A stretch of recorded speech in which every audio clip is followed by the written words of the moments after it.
الحمد لله وحده والصلاة والسلام على من لا نبي بعده أما بعد. عن أبي هريرة رضي الله تعالى عنه قال قال رسول الله صلى الله عليه وآله وسلم: إذا سمع النداء أحدكم والإناء في يده فلا يضعه حتى يقضي حاجته. رواہ ابو داود۔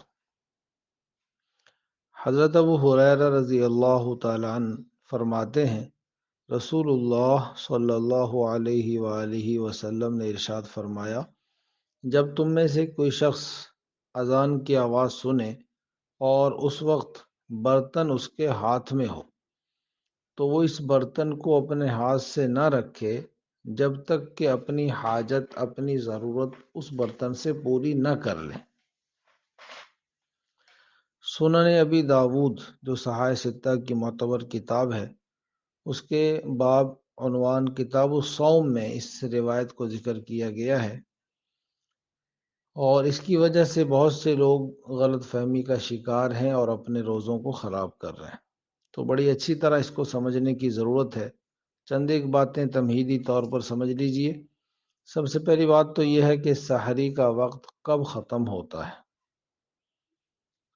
تو قرآن کریم میں اللہ تعالیٰ نے فرمایا، کلوا واشربوا حتی یتبین لکم الخیط الابیض من الخیط الاسود من الفجر، یعنی کھاؤ اور پیو یہاں تک کہ صبح کی سفید دھاری سیاہ دھاگے سے جدا ہو کر، ممتاز ہو کر تم پر واضح ہو جائے۔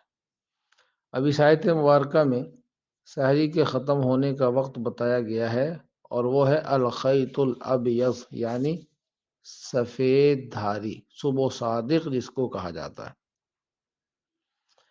دوسری بات سمجھنے کی یہ ہے کہ حدیث کی کتابوں میں اور صحیح احادیث سے ثابت ہے کہ نبی پاک صلی اللہ علیہ وسلم کے زمانہ اقدس میں ماہ رمضان میں 2 اذانیں ہوتی تھیں، یعنی رات کے وقت۔ ایک اذان ہوتی تھی سحری اور تہجد کے لیے بطور اطلاع کے اور لوگوں کو جگانے کے لیے، یہ حضرت بلال رضی اللہ تعالیٰ عنہ پڑھا کرتے تھے۔ دوسری اذان ہوتی تھی حضرت عبداللہ ابن ام مکتوم رضی اللہ تعالیٰ عنہ کی، یہ فجر کی اذان ہوتی تھی صبح صادق طلوع ہونے کے بعد۔ اب یہاں یہ سمجھنا ضروری ہے کہ صبح صادق کسے کہتے ہیں۔ صبح صادق سے کچھ دیر پہلے، چند لمحات پہلے، ایک روشنی نیچے سے اوپر کی طرف ستون کی طرح ظاہر ہوتی ہے۔ اس سے یہ گمان ہونے لگتا ہے کہ صبح صادق ہو گئی، صبح ہو گئی، لیکن چند ہی لمحوں بعد وہ غائب ہو جاتی۔ اس کو صبح کاذب کہا جاتا ہے، جھوٹی صبح۔ اس کے بعد آسمان کے افق پر شمالاً جنوباً، یعنی چوڑائی میں ایک روشنی ظاہر ہوتی ہے۔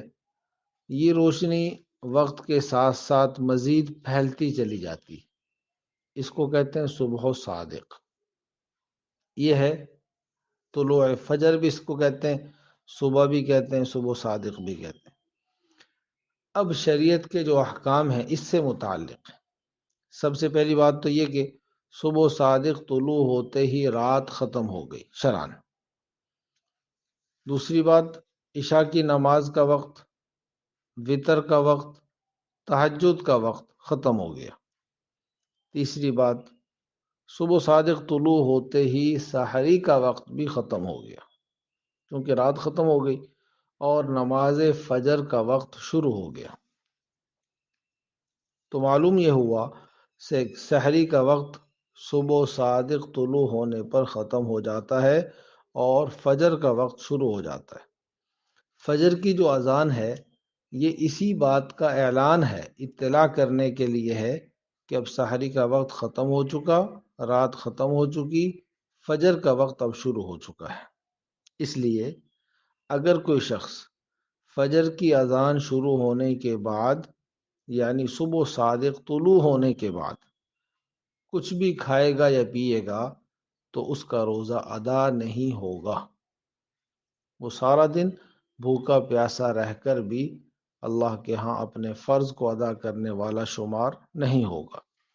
اس لیے اس حدیث مبارکہ کا مطلب سمجھنا ضروری ہے، جس میں یہ فرمایا کہ اذان کی آواز سنو تو برتن نہ رکھو جب تک کہ اپنی ضرورت پوری نہ کرو۔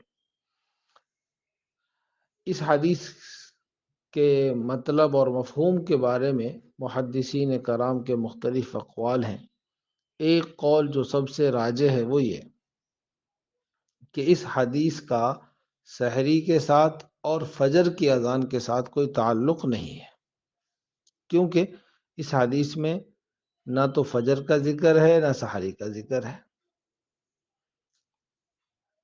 یہ عام اذان سے اس کا تعلق ہے، یعنی مطلب یہ ہے کہ جب تم میں سے کوئی اذان کی آواز، کوئی کسی بھی اذان کی، اس حال میں سنے کہ وہ کھا پی رہا ہو تو وہ اپنا کھانا پینا مکمل کر لے، پھر نماز کے لیے جائے۔